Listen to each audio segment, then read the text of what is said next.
হতো, যাকাত যারা দেওয়ার মতো তারা নিশ্চয় যাকাতের বিষয়টা বুঝতো। ভাইজান, যাকাত হলো ইসলামের 3 নাম্বার রুকুন। এখন আপনাদের সামনে বলছি, যার বাড়িতে, যে পরিবারে 7.5 ভরি সোনা আছে, বছর শেষে 1 বছর কমপ্লিট হলে ধরে নেন রোজাতে আপনি হিসাব করলেন, রোজার 15টা রোজাতে আবার যখন 15টা রোজা আসবে বছর ফিরে, তখন ওই বাড়িতে 7.5 ভরি সোনা থাকলে ওই সোনাটা টোটাল টাকায় রূপান্তরিত করে, সহজভাবে বোঝাচ্ছি, টাকায় রূপান্তরিত করে ওই টাকা থেকে শতকরা 2.5 টাকা হিসাবে আপনাকে যাকাত বাহির করতে হবে। অর্থাৎ 1025 টাকা। আর 1 লক্ষ টাকা থাকলে পারে, 1 লক্ষ হলে পারে আপনার 2,500 টাকা যাকাত বাহির করতে হবে। ওটা আপনার মাল নয়, ওটা মালের ময়লা। আমি এই জামাটা পরে আছি, এই জামাটা আমি কেচেছি তাই পরিষ্কার আছে। ময়লা যখন লেগে যাবে তখন আর গায়ে দেওয়া যাবে না, একে পরিষ্কার করতে হবে, ময়লা সাফ করতে হবে। কি হবে না? কি দিয়ে সাফ করতে হবে? না সাফ দিয়ে, সাবান দিয়ে ভালো করে সাফ পরিষ্কার করতে হবে, তবে পরিষ্কার হবে। তা মালটাকে আপনি যদি পরিষ্কার রাখতে চান, ওই সোনাটা যদি আপনি পরিষ্কার রাখতে চান, তাহলে ওকে বছরে একবার পাক খেয়ে যখন বছর আবার আসবে, তখন ওই রূপান্তরিত টাকায় রূপান্তরিত করে 7.5 ভরির যা দাম হবে, ওই টাকাটা শতকরা 2.5 টাকা হিসাবে 1025 টাকা, 1 লাখে 2,500 টাকা যাকাত বাহির করে মাদ্রাসায় ফেলে দিয়ে যেতে হবে। আপনি মাদ্রাসায় আসবেন, প্রধান শিক্ষককে বলবেন, সেক্রেটারিকে বলবেন, ক্যাশিয়ারকে বলবেন, এই নেন আমার যাকাতের পয়সা, আপনি বুঝে নেন। এটা হলো সোনার কথা। চাঁদি 52.5 ভরি যদি চাঁদি থাকে, তাহলে 52.5 ভরি চাঁদি থাকলে ওখান থেকে একইভাবে আপনাকে যাকাত বাহির করতে হবে। কিভাবে যাকাত বাহির করতে হবে?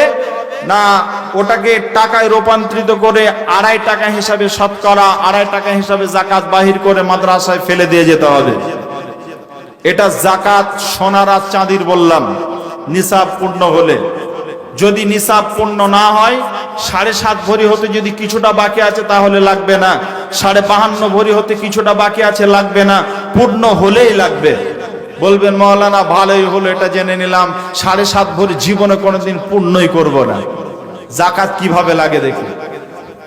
জি আছে, মাল কিছু আছে। আপনার নিয়তের খবর। এজন্য বুখারী শরীফের একটা হাদিস সর্বপ্রথম ইমাম বুখারী নিয়ে এসেছেন, ইন্নামাল আমালু বিন্নিয়াত। এই হাদিসের তাৎপর্য নিয়ে যদি আলোচনা করা যায়, আপনার ঘন্টার পর ঘন্টা কেটে যাবে। প্রত্যেকটা কাজের প্রথমেই আছে আপনার আমলের আগে আছে ঈমান, মানে আপনার সংকল্প, আপনি কি করেছেন, নিয়ত কি করেছেন, সেটাই হলো আপনার আমলের আগে ওই নিয়ত। অতএব এই জন্য ইমাম বুখারী এই হাদিসটাকে সর্বপ্রথম নিয়ে এসেছেন। প্রত্যেকটা হাদিসের আগে যতগুলো হাদিস উনি লিখেছেন, সর্বপ্রথমে হাদিসটা কেন নিয়ে এসেছেন, এই কেনর উত্তর যদি খুঁজেন, তাহলে আপনি খুব সূক্ষ্মভাবে, খুব সূক্ষ্ম ব্রেনে আপনাকে ভাবতে হবে কেন নিয়ে এসেছেন। যারা এভাবে চালাকি করবে তারা জাহান্নামে ধরা খাবে। এই জন্য ইমাম বুখারী এই হাদিসটা সর্বপ্রথম নিয়ে এসেছেন। আপনাকে শর্টলি এ কথাটা বলে দিলাম। ভাইজান, আর টাকার হিসাব হলো, যদি আপনার বাড়িতে টাকা আছে, গুচ্ছিত টাকা, আপনি ইনকাম করেছেন, খরচা করেছেন, ইনকাম করেছেন, খরচা করেছেন, 1 বছরের মাথায় গিয়ে ওই টাকাটা হিসাব করছেন, দেখছেন যে আপনার 52.5 ভরি চাঁদি কেনার পয়সা আপনার বাড়িতে আছে। এটা হলো আহলে হাদিসের হিসাব। আর কোন আপনার কেউ এই মতটাও প্রকাশ করেছেন যে আপনার সোনা কেনার 7.5 ভরি সোনা কেনার যদি টাকা থাকে তাহলে আপনার যাকাত লাগবে। কেউ বলেছেন অর্ধেকটা আপনার চাঁদি, অর্ধেকটা সোনা, এটাকে নিয়ে হলো আপনার নিসাব। তবে সবচাইতে গ্রহণযোগ্য মত হলো ওলামায়ে কেরামদের, আহলে হাদিসের ফতোয়া হলো আপনার 52.5 ভরি চাঁদি কেনার পয়সা আপনার বাড়িতে থাকলে, অর্থাৎ মোটামুটি 30,000 টাকা থাকলে আপনাকে যাকাত দিতে হবে। খরচা করার পর বছরের শেষে যদি আপনার বাড়িতে 30,000 টাকা থাকে, আপনার এলাকাতে স্বর্ণকারকে জিজ্ঞাসা করবেন 52.5 ভরি চাঁদির দাম কত। গত বছর আমার এলাকাতে ছিল 26,200 টাকা 52.5 ভরি চাঁদির দাম ছিল। অতএব আপনার এলাকাতে ওটা জিজ্ঞাসা করে কিয়ামতের দিনকে ভয় করে জাহান্নামকে স্মরণ করে আপনাকে কাজ করতে হবে। এটা হলো 3 নাম্বার ইসলাম। আপনি যদি না করেন তাহলে আপনি মুসলমান হতে পারলেন না পূর্ণাঙ্গ। অতএব বন্ধু, আপনাকে কাজ করতেই হবে। আপনি মুসলিম হিসাবে আপনাকে কাজটা করা আপনার জন্য ফরজ। যাকাত দিতেই হবে। নামাজ যেমন ফরজ, যাকাতটাও ফরজ। 4 নম্বরে আল্লাহ নবী বলছেন, হে জিবরাইল শুনে নেন। নবীজি বলছেন, জিবরাইল আমি ইসলাম কিভাবে বুঝেছি আপনাকে এবার 4 নম্বর ইসলাম বলছি। ওয়া তাসিমু রমাজানা, রমজান মাসে সিয়াম রাখতে হবে, 1 মাস রোজা রাখতে হবে। এটা হলো 4 নম্বর ইসলাম।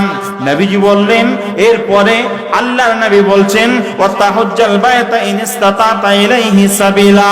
নবীজি বলছেন 5 নম্বর ইসলাম হলো যে মানুষটা তাকত আছে, দৈহিক শক্তি আছে, আপনার দৈহিক ক্ষমতা আছে আর অর্থনৈতিক ক্ষমতা আছে, ওই লোকটা যেন আল্লাহর ঘর কাবায় গিয়ে যেন হজ কমপ্লিট করে ফিরে আসে, মাসুম বাচ্চার মতো যেন ফিরে আসে। লোকটা যেন ওই লোকটা আল্লাহর ঘরে হাজিরা দেবে, লাব্বাইক আল্লাহ আমি তোমার বান্দা, আল্লাহ আমাকে তুমি নিসাবে পৌঁছে দিয়েছো, আল্লাহ আমাকে টাকা দিয়েছো, তো দৈহিক ক্ষমতা দিয়েছো, আল্লাহ তোমার কাছে আমি হাজিরা দিতে এসেছি রে মাবুদ। আমার জীবনের যত পাপ আছে, গুনাহ আছে, সব তুমি মাফ করে দাও আর আমাকে মাসুম বাচ্চার মতো বানিয়ে দাও। আমি জীবনে আর কোনোদিন পাপ করব না। আমাকে একজন জিজ্ঞাসা করছেন, মাওলানা আপনার কি জানা আছে, এমন কি ইতিহাস আছে যে সৌদিতে আরবে এর পূর্বে কোনোদিন হজ বন্ধ ছিল, হঠাৎ করে হজ বন্ধ হলো কেন? আমি বলছি, আগের ইতিহাস ছেড়ে দেন, বর্তমান ইতিহাসটা ডেলিভারি নেন আগে। কি আগের মানুষ এত হারামখোর ছিল না? বর্তমানে যে হাজিগুলো যাচ্ছেন, মাফ করবেন, যত হাজি যাচ্ছেন অধিকাংশ হাজি হারামখোর হাজি। বলবেন কেন?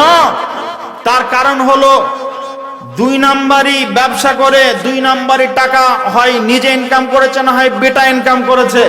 আপনাদের এলাকায় নাও থাকতে পারে, আমার এলাকায় হিরোইনের ব্যবসা করছে। এটা হারাম না হালাল? হারাম। হিরোইনের ব্যবসা করছে আর ওই ব্যবসা করে টাকা হয়ে গেছে, এখন লোকটা হজ করতে যাচ্ছে, হারামের টাকা নিজে খাচ্ছে, আবার যে পোশাকটা পরে আছে এটা হারাম, যে ইহরামের কাপড়টা পরবে এটা হারাম টাকার কাপড়। এই কাপড় পরে এই হারাম খেয়ে এই হারাম টাকা আপনার ব্যয় করে যদি আল্লাহর ঘরে যায়, আল্লাহর ঘর এমনি এমনি বন্ধ হয়ে যাবে, অন্ততপক্ষে এই মালগুলা ছাঁটাই হয়ে যাবে। এই জন্য বন্ধ। আর কি হাজী সাহেব বলছেন, বেটা 5 বেটা আছো, এটা গোপনে তোমাদের কিনে আলোচনা করছে, এটা প্রকাশ করো না। আমার অমুক অমুক মাঠে জমি আছে, জমিগুলো তোমরা 5 ভাই নিয়ে নাও, আর মেয়েদেরকে বোঝাবার দায়িত্ব আমার। এবার মেয়েদেরকে ডাকলেন, উনি হজে চলে যাবেন। হজে যাওয়ার আগে বেটাদের নামে সব লিখে দিয়েছে, সব জমি লিখে দিয়েছে, সব দলিল হয়ে গেছে। আর যখন হজ করতে যাচ্ছে তখন বলছে, বেটির একটা বড় অন্যায় করে ফেলেছি, মাফ করে দিস। তবে শোনে নে, আমি তোদের জন্য খাস করে ওই মক্কাতে যাচ্ছি, ওই মক্কায় গিয়ে কাবার চাদর ধরে কাবার গিলাফ ধরে দোয়া করব, খাস তোদের জন্য দোয়া করব, আমাকে তোরা মাফ করে দে। যত জমি জায়গা ছিল সব তোর ভাইদের নামে দিয়ে দিয়েছি। এবার উনি হজ করতে গেলেন, আর বেটিরা বলছেন, আল্লাহ আমার বাপকে তুমি কাবা থেকে ফিরিয়ে নিয়ে এসো না, ওই মক্কা থেকে আর ফিরিয়ে নিয়ে এসো না। আল্লাহ এত বড় হারাম করবা, আল্লাহ এত বড় আঘাত দিল জীবনে, আমার জমি অন্য ভাইকে লিখে দেবে, এটা তো বরদাস্ত করার মতো নয়। আল্লাহ তুমি আমার বাপকে ওই জায়গাতেই রেখে দাও, আর আমি মুখ দেখবো না, আমরা মুখ দেখবো না। এবার ওখান থেকে যখন এলেন, আসার পর এবার এ বেটা লাত মারছে, ও বেটা লাত মারছে, ও বেটার কাছে যাচ্ছে লাত মারছে, কারণ আসল মাল তো এরা পেয়ে গেছে, আসল বস্তু যেটা ছিল সব পেয়ে গেছে। এখন এর লাত খাওয়ার জীবন চলে এসেছে। বন্ধুরে, আপনি একটা ভুল করবেন আর ওই ভুলটাকে সংশোধন করতে গিয়ে গিয়ে আবার আপনাকে ভুল করতে হবে, ভুলের উপরে ভুল হয়ে যাবে। একটা ভুল করে আর একটা ভুল দিয়ে যখন ওটাকে ঢাকতে যাবেন, সব ভুল এক জায়গায় হয়ে যাবে। আপনার এই তাকদীরে লাভ ছাড়া অন্য কিছুই পড়বে না। আল্লাহ বলছেন দুনিয়াতে তোর লাভ শুরু হলো, আখিরাতটা ভাব। দুনিয়াতে লাভ শুরু হলো, আখিরাতটা ভাব। এই শুরু হলো, এখন তোর বেটারা লাভ দিচ্ছে, বেটারা লাংতান করছে, বোমা খেতে দিচ্ছে না। এরপরে আমার আল্লাহ তোকে ওই সুদীয় খাবার তোকে আর খেতে দেবে না, চিরদিনের জন্য হারাম হয়ে যাবে। এমনকি জাহান্নামের ফেরেশতাদের লাভ খেতে খেতে তোর জীবন শেষ হয়ে যাবে। এর নাম হলো হজ। বন্ধু, যার ক্ষমতা আছে সূক্ষ্মভাবে আল্লাহর ঘরে যান, হজ করে আসুন, আপনার হজ কবুল হবে। ভাইজান, এই অন্যায়গুলো করবেন না। এই অন্যায়গুলো এলাকাতে হচ্ছে কি হচ্ছে না? হাজী সাহেব যখন হজ করতে যাচ্ছেন তখন করছে কি করছে না? মা মারা গেছে, আহ আহ বেচারা। এই লোকটার দান, কারোর দান যদি কবুল না হয়, এই লোকটার দান কবুল হবে কেন? কিছু নেই বেচারার, পোশাক দেখেন কেমন জীর্ণ শীর্ণ, অসহায় লোক। 10 টাকা ছিল, 10 টাকা মা বাপের নামে দিয়েছে। আল্লাহ, গভীর রাতে তুমি এই ব্যক্তির দানকে তুমি কবুল করে নাও। মাবুদ, তুমি ছাড়া কেউ নেই, এই মানুষগুলোর তুমি সহায় আছো, তুমি এদের দানকে কবুল করো। ভাইজান, আমি আপনাদের কাছে বলছিলাম, ইসলাম বোঝাতে গিয়ে 5টা জিনিস বললাম, খুব সংক্ষেপে বলে দিচ্ছি। 1 নম্বর হলো কালেমা, 2 নম্বর হলো সালাত, 3 নম্বর হলো যাকাত, 5 নম্বর হলো, আর 4 নম্বর হলো আপনার রমজানের সিয়াম, আর 5 নম্বর হলো হজ। কমপ্লিট। এবার শোনেন, কোন মানুষ যদি বলে মাওলানা আমি 3টাকে পারবো মানতে আর 2টোকে মানবো না, আমি নামাজ পড়ার সময় পাচ্ছি না, নামাজ পড়বো না, আর যাকাত দেব না, বাকি কালেমা পড়েছি, রোজা রাখি 1 মাসে কষ্ট হলেও করি, আর হজ করবো, 3টা করবো, 2টো করবো না। আপনারা ফতোয়া দেবেন, আমি ফতোয়া দেওয়ার মালিক নই। আপনারা বলেন, আপনাদের এলাকাতে ঘর হয়, ছাদ দেওয়া ঘর, যাকে পাকা ঘর বলি আমরা, হয় কি হয় না? হয়। যখন গাঁথনি কমপ্লিট হয়ে যায়, ছাদ দেবেন, এমন সময় ছাদ দেওয়ার সময় 5টা উপকরণ লাগে। ছাদ দিতে গিয়ে 5টা জিনিস লাগে, ভালো করে দেখেন। 1 নম্বরে ছাদ দিতে গিয়ে আপনার লাগবে সিমেন্ট, 2 নম্বরে লাগবে পাথর, আপনারা পাথর বলেন না গিটলি বলেন, পাথর, আর 3 নম্বরে বালি, 4 নম্বরে রড, আর 5 নম্বরে পানি। রড, সিমেন্ট, পাথর, বালি আর পানি, এই 5টা জিনিস ছাড়া মিস্ত্রি ছাদ দিতে পারবে? কথা বলেন। এখন একজন ব্যক্তি বলছে, বেটা তুমি নামকরা মিস্ত্রি, উত্তর দিনাজপুরে তুমি হলে সবচাইতে নামি মিস্ত্রি, তবে শোনো একটা কথা, তোমার কাছে আমার একটা অনুরোধ। আমার ছেলেরা খুব গরিব মানুষ, আমি নিজে ছিলাম, আমার ছেলেরা বিদেশ খেতে কিছু টাকা অর্জন করে ঘর দিচ্ছে। বেটারে আমার একটা কথা শোনো, আমার ঘরটা আমার জীবনে একটা শখ ছিল, খুব মজবুত করে ঘর বানাবো, তবে ঘরটা বানাতে গিয়ে যত পাথর লাগবে দেব, যত সিমেন্ট লাগবে দেব, যত রড লাগবে দেব, আর যত বালি লাগবে দেব, কিন্তু আমার ঘরে যেন ছাদ দিতে গিয়ে পানি ব্যবহার না হয়। আপনারা ফতোয়া দেন, আপনারা বিবেক দিয়ে বলুন, ওই ঘরের ছাদটা কি কোনোদিন দেওয়া সম্ভব হবে? ছাদ হবে না। এবার কোন লোক যদি বলে মাওলানা আমার ঘরে সিমেন্ট দেব, আমার ঘরে পাথর দেব, বালি দেব, আর পানি দেব, শুধু রডটা দেব না, আমার ঘরের ছাদটা দিয়ে দেন, এই ঘরের ছাদ কি কোশ্চিনকালেও হবে? হবে না। বন্ধুরে, ছাদ থাকবে না। ঠিক একইভাবে যে মানুষটা আপনার ইসলামের 5টা জিনিস যার উপরে ফরজ হয়ে গেছে, যে লোকটার উপরে হজ ফরজ, যে লোকটার উপরে আপনার যাকাত ফরজ রয়েছে, 5টা জিনিস যার উপরে ফরজ, ওই লোকটা যদি একটা ছেড়ে দেয়, তাহলে ওই লোকটা এই ছাদের মতো অবস্থা হবে। ওই লোকটা পূর্ণ আপনার কোনোদিন যেমন ছাদ হবে না, 5টা জিনিসের মধ্যে একটা বাদ দিয়ে দিলে যেমন ছাদ হবে না, ঠিক একইভাবে ওই লোকটা কোনোদিন ইসলাম পাবে না। বন্ধুরা আমার, ওই লোকটার উপরে 5টাই ফরজ ছিল, কিন্তু একটা ছেড়ে দেওয়ার কারণে লোকটার অবস্থা বেহাল হয়ে যাবে। ঠিক এই রকম ভাবে আজকে আমি আপনাদের সামনে বলছি, এর নাম হলো ইসলাম। ইসলাম 5টা জিনিসের নাম, 5টাই মেনে নিতে হবে। এবার চলুন আমি আপনাদের সামনে বলছি এবার যে কথাটা, সেটা হলো দ্বিতীয় পয়েন্ট, সেটা নিয়ে আলোচনা করব। সেটার নাম হলো ইসলাম কোথা থেকে আমরা পেয়েছি, এটা কোরআন থেকে বলবো। চলেন দেখি কোরআন কি বলছে। বিসমিল্লাহির রহমানির রহিম। ইন্না হাযিহি উম্মাতুকুম উম্মাতুন ওয়াহিদা ওয়া আনা রাব্বুকুম ফা'বুদুন। আমার আল্লাহ বলছেন, ইন্না হাযিহি উম্মাতুকুম, নিশ্চয়ই উম্মত, একই উম্মত, ওয়া আনা রাব্বুকুম, আমি তোমাদের রব, ফা'বুদুন, আমার ইবাদত করো।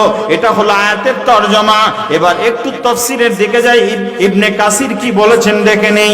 আল্লামা ইবনে কাসির তিনি বলেছেন, আল্লাহর নবী জানাবে মুহাম্মদ রাসূলুল্লাহ সাল্লাল্লাহু আলাইহি ওয়াসাল্লামকে জিজ্ঞাসা করা হলো, ইয়া রাসূলুল্লাহ, আপনার পূর্বে যত নবী এসেছিলেন আদম থেকে শুরু করে আপনি পর্যন্ত 1,24,000 মতন করে কম বেশি যত নবী রাসূল এসেছিলেন, যত পয়গম্বর এসেছিলেন, আপনার আপোষে কে ছিলেন? আল্লাহর নবী বলছেন, আমরা আপোষে ছিলাম বৈমাত্র ভাই। বৈমাত্র ভাই কাকে বলে? বৈমাত্র ভাই বলা হয়, নবীজি বলছেন বৈমাত্র ভাই বলা হয় যেই মানুষটা তার একটা স্ত্রী রয়েছে, যে মানুষটার স্ত্রী একজন, আর যে মানুষটা আপনার পিতা একটা আর মা হলো আলাদা আলাদা। অর্থাৎ আপনাদের বোঝাবার জন্য বলছি, এটা বাস্তব নয়, বোঝাবার জন্য বলছি। ধরে নিন আজকে আমার আব্বা আমার মাকে বিবাহ করেছেন, যে কোনো কারণে আমরা হলাম 5 ভাই 1 বোন, 5 ভাই 1 বোন, আমরা এক মায়ের পেট থেকে এসেছি। আমার আব্বা যে কোনো কারণে দ্বিতীয় বিবাহ করলেন, ওই দ্বিতীয় মায়ের পেট থেকে আরো 5 জন পৃথিবীতে এলেন, 5 সন্তান পৃথিবীতে এলেন। আর আমার আব্বা আরো যে কোনো কারণে 3 নাম্বার একজন স্ত্রীকে গ্রহণ করলেন, তার পেট থেকে আরো 4 জন সন্তান এলো। এখন আমার আব্বা বসে আছেন আর আমরা সব ভাইগুলো বসে আছি, আমরা 3 পক্ষের ভাই বসে আছি। এখন আমার আব্বাকে জিজ্ঞাসা করেন, আমার আব্বুকে জিজ্ঞাসা করেন, আমার আব্বুকে যখন জিজ্ঞাসা করবেন এই ছেলেটা কে, আমার আব্বু বলবে এটা আমার ছেলে। ওই দ্বিতীয় পক্ষের ছেলের জন্য জিজ্ঞাসা করেন, ওটা তোমার কে, বলবো ওটা আমার ছেলে। তৃতীয় পক্ষের ছেলের জন্য জিজ্ঞাসা করেন, তখন বলবে এটা আমার ছেলে। বন্ধুরে, এইভাবে আপনি যখন জিজ্ঞাসা করবেন আমার বাপ বলবে এগুলো আমার ছেলে। এবার আমাকে জিজ্ঞাসা করেন, আমাকে যখন জিজ্ঞাসা করবেন এটা কে, বলবো এটা আমার ভাই। আমাকে যখন জিজ্ঞাসা করছেন আমি বলছি এটা আমার ভাই। দ্বিতীয় পক্ষের আমার মায়ের ছেলে ওটা, কিন্তু আমার ভাই। এবার আপনি আমাকে জিজ্ঞাসা করছেন এটা কি তোমার আপন ভাই, আমি বলবো না এটা আমার বৈমাত্র ভাই। এটাকে বৈমাত্র ভাই বলা হয় যার পিতা হলো একটা আর মা হলো আলাদা আলাদা আলাদা। এবার ইবনে কাসির কি বলছেন দেখেন, কত গভীর তথ্যমূলক কথা বলেছেন। কি ভাই যারা চলে যাচ্ছেন টাকা দিয়ে যাবেন, দয়া করে বলতে, ছেড়ে দেবো না কি গো?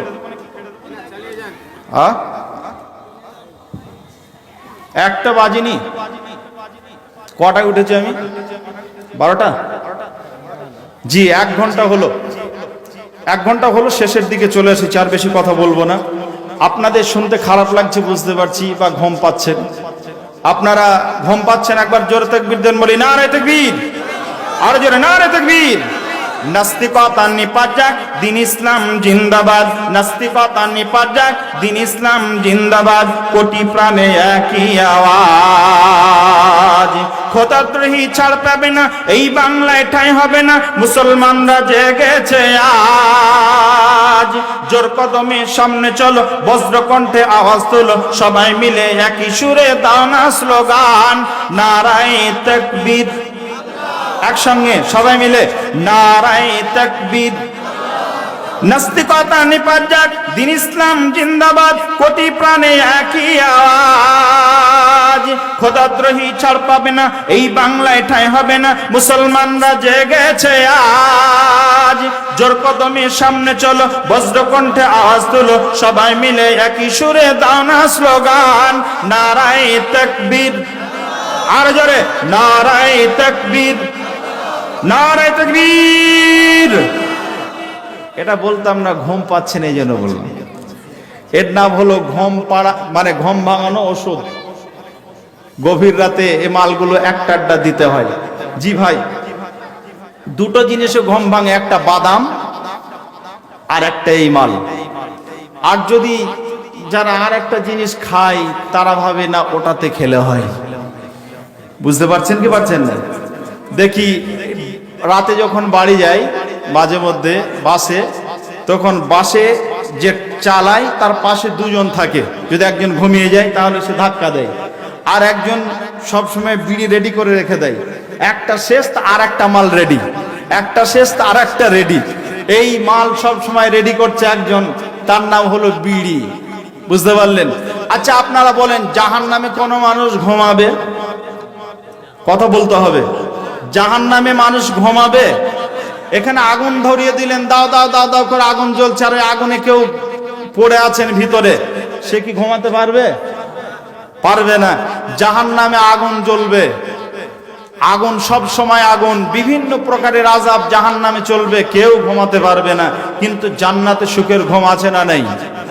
কবরে যারা ঈমানদার হবে তাদের জন্য আল্লাহ রাসূল বলেছেন যে, হ্যাঁ, তাদের জন্য আল্লাহ রাসূল বলেছেন যে তারা কি নামাতুল উরুস, হ্যাঁ নামতানা মাতুল, ও আচ্ছা, তা আল্লাহ রাসূল বলেছেন, হাদিসটা আমার ঠিক মানে ব্রেন আসছে না, তা আল্লাহ রাসূল বলেছেন যে তোমরা ওই কি বলা হয় যে প্রথম রাত্রিতে বাসুর রাতে যেমন বর আর কন্যা যেমন ঘুমায়, তারা দুইজন যেমন ঘুমায় স্বামী স্ত্রী, ঠিক ওইভাবে তোমরা ঘুমিয়ে যাও। বন্ধু, এই ঘুমটা কারা পায় না? যারা ঈমানদার তাদের জন্য কথা বলা আছে। তার মানে এখান থেকে বোঝা যায় জান্নাতে গিয়েও ঘুমের ব্যবস্থা আছে। কিন্তু যারা আপনার জাহান্নামে যাবে, যাদের জন্য আযাব আছে তাদের জন্য বলা নেই, তাদের জন্য বলা আছে তোমরা আস্বাদন করো আযাব আর আযাব। যারা বিড়ে খান এরা জাহান্নামে আগুন আছে, আগুন জাহান্নামে খাবে, জাহান্নামে আগুন খাবে জাহান্নামীরা, তাদেরকে আগুন দেওয়া হবে। সে আগুনটা সরাসরি হোক বা ঘুরিয়ে হোক, আগুনের আযাব দেওয়া হবে, তারা আগুন খাবে। দুনিয়াতে যারা এই মাল খাচ্ছে তারা ওই জাহান্নামের খাবার চেখে নিচ্ছে, কেমন স্বাদ হবে। জাহান্নামের বয়ান করছি তো একজন বয়স্ক মানুষ এসে বলছে, হুজুর জাহান্নামে কি আগুনের ব্যবস্থা আছে বিড়ি খাওয়া? বলছে হ্যাঁ আছে, আপনি যাবেন ওখানে গিয়ে ফেরেশতারা ধরিয়ে দেবে, আপনি ঠুকবেন যত পারবেন। তা ভাইজান, বিড়ে যারা খায় তারা সব সময়, যারা যে কাজ করে দেখবেন তারা সুযোগ খুঁজে, যারা জিনা করে তারা ভাবে হুজুর একটু সুযোগ দিল হয়, বগল ফাঁক যাকে বলে গোদা বাংলায়। তা ভাইজান এসব কিছু নেই। তা আমি আপনাদের সামনে বলছিলাম ইসলাম কাকে বলে, এই কথাটা বলতে গিয়ে আমি এই জায়গায় চলে এসেছি। আমি আজকে বলছিলাম ইসলামের পক্ষে আর ইসলামের বিপক্ষে বক্তব্য হবে। আমি এখন ইসলাম বোঝাবার চেষ্টা করছি, তারপর আমি পক্ষে বিপক্ষে আসব। এখন আপনাদের সামনে বলছি যে কথাটা, এটা কোরআনে আছে। সূরা 21 নম্বর একটা সূরা আছে কোরআনে, ওই সূরাটার নাম হলো সূরাতুল আম্বিয়া। এই সূরাটার 92 নম্বর আয়াত থেকে আমি আপনাদের সামনে আলোচনা করছি। আল্লাহ কি বলছেন? ইন্না হাযিহি উম্মাতুকুম উম্মাতুন ওয়াহিদা। আল্লাহর নবী বলেছেন, ইবনে কাসির তিনি বর্ণনা করছেন, উম্মত মানে হলো ধর্ম, উম্মত মানে হলো জাতি, উম্মত মানে হলো পিতা। আল্লাহ নবীকে জিজ্ঞাসা করা হলো, ইয়া রাসূলুল্লাহ আপনি বলুন যতগুলো নবী এবং রাসূল পৃথিবীতে এসেছিলেন, আল্লাহর পয়গম্বর যারা এসেছিলেন, আপনারা আপোষে কারা ছিলেন? নবী বললেন আমরা ছিলাম বৈমাত্র ভাই। অর্থাৎ বৈমাত্র ভাই কাকে বলে একটু আগে আপনাদের বুঝালাম। বৈমাত্র ভাই বলা হয় যার পিতা একটা মা আলাদা আলাদা। আল্লাহর নবী বললেন আদমের কাছে পিতা নামক যে ধর্ম ছিল ওই ধর্মটার নাম ছিল ইসলাম। হযরত নূহের কাছে পিতা নামক যে ধর্মটা ছিল ওর নাম হলো ইসলাম। হযরত ইব্রাহিমের কাছে পিতা নামক যে ধর্মটা ছিল ওই ধর্মটার নাম হলো ইসলাম। হযরত ইব্রাহিমের কাছে, হযরত মূসার কাছে, হযরত ঈসার কাছে, হযরত লূতের কাছে, প্রত্যেকটা নবীর কাছে, নবী মুহাম্মদ সাল্লাল্লাহু আলাইহি ওয়াসাল্লাম পর্যন্ত প্রত্যেকটা নবীর কাছে পিতা নামক যে ধর্ম ছিল ওই ধর্মটার নাম হলো ইসলাম। জি, শরীয়ত আলাদা আলাদা মানে, শরীয়ত আলাদা আলাদা মানে, মা আলাদা আলাদা মানে শরীয়ত আলাদা আলাদা। আমাদের নবী মুহাম্মদ রাসূলুল্লাহ সাল্লাল্লাহু আলাইহি ওয়াসাল্লামকে যে শরীয়ত দেওয়া হয়েছে এটা মুসাকে দেওয়া হয়নি। নবী মুসার কাছে যে শরীয়ত ছিল ওটা ঈসার কাছে ছিল না। হযরত ঈসার কাছে যে শরীয়ত ছিল ওটা দাউদের কাছে ছিল না। হযরত দাউদের কাছে যে শরীয়ত ছিল ওটা আল্লাহর ওই হাবিবের কাছে ছিল না, আল্লাহর ওই নবীর কাছে ছিল না, হযরতে ইব্রাহিমের কাছে ছিল না, এমনকি হযরতে মুসা আলাইহিস সালামের শরীয়ত হযরত আদমের কাছে ছিল না। এক কথায় প্রত্যেকটা নবীর শরীয়ত আলাদা আলাদা আলাদা ছিল। অর্থাৎ মা যেমন আলাদা আলাদা, শরীয়ত আলাদা আলাদা ছিল। আল্লাহ নবী বললেন পিতা নামক ধর্ম সবার এক। ওই ধর্মটার নাম কি? আল্লাহ বলছেন বিসমিল্লাহির রহমানির রহিম ইন্নাদ দীনা ইনদাল্লাহিল ইসলাম। আল্লাহ বলছেন পৃথিবীতে অসংখ্য ধর্ম আছে, ওই ধর্মগুলোর মধ্যে আমার কাছে মনোনীত ধর্ম হলো, তার নামই হলো ইসলাম। যুবক যারা আছেন আমি আপনাদেরকে জিজ্ঞাসা করছি, বর্তমান পৃথিবীতে কত ধর্ম আছে? কে পারবে বলতে? বর্তমান পৃথিবীতে কত ধর্ম আছে? এটা পারবে না। কত? 750 না 1000? 7.5। জি, একজন ভাই বলেছেন 7.5। আর কেউ বলতে পারবেন? কারো জানা আছে? পারবেন না। যদি বলা হয় বিশ্বকাপ ক্রিকেট হলো, বিশ্বকাপ ক্রিকেটে কে কটা 6 মেরেছিল বলেন তো? এখানে দাঁড়িয়ে ঝটঝট ঝটঝট করে একদম কোরআনের হাফেজরা যেমন কোরআন মুখস্থ বলতে পারে এরা বলে দেবে। ঠিক বলছে না ভুল বলছি? আছে। আমাদের সব ব্যর্থতা। আজকে আমাদের ছেলেরা এগুলো জানে না। আমি বলছি না যে তুমি খেলা দেখো না, এগুলো দেখছো দেখো, কিন্তু তোমাকে এগুলো জানতে হবে। বর্তমান সময়ে গোটা পৃথিবীতে 4300 ধর্ম আছে, কেউ কেউ বলেছেন প্রায় 4500 ধর্ম আছে। তার মধ্যে 4500 ধর্মের মধ্যে একটা ধর্মই কেবল আল্লাহর কাছে মনোনীত, একটাই ধর্ম কেবল আল্লাহর কাছে গ্র্যান্ডেড, একটাই কেবল আল্লাহর কাছে নির্বাচিত, আর বাকিগুলো সব বাতিল বলে আল্লাহ তাআলা ঘোষণা করেছেন। এক কথায় 4399টা ধর্ম আল্লাহর কাছে ধর্ম নয়, একটাই ধর্ম, তার নাম হলো ইসলাম। আল্লাহ বলছেন ইন্নাদ দীনা ইনদাল্লাহিল ইসলাম। এখন আপনাদের জিজ্ঞাসা করছি যুবক ভাইরা, ভারতবর্ষে ইসলাম কিভাবে এলো? আর ভারতবর্ষে ইসলাম কার মাধ্যমে এসেছে কে বলতে পারবে? 500 টাকা নগদ দেব, আমি দেব 500 টাকা নগদ বলতে পারলে। জানে না যুবকেরা, ভারতবর্ষে ইসলাম এসেছে সর্বপ্রথম কেরালা নামক একটা রাজ্য আছে ভারতে, আছে না নেই? আছে। ওই রাজ্যই সর্বপ্রথম ইসলাম প্রবেশ করেছে। নবী মুহাম্মদ সাল্লাল্লাহু আলাইহি ওয়াসাল্লামের একজন বিখ্যাত সাহাবী, তার নেতৃত্বে 20 জন সাহাবীর একটা কাফেলা, একটা দল ভারতবর্ষের মাটিতে দুটি উদ্দেশ্যে এসেছিলেন। একটা হলো বাণিজ্যিক আর একটা হলো ধর্ম প্রচার। দুটি উদ্দেশ্য নিয়ে তারা এসেছিলেন।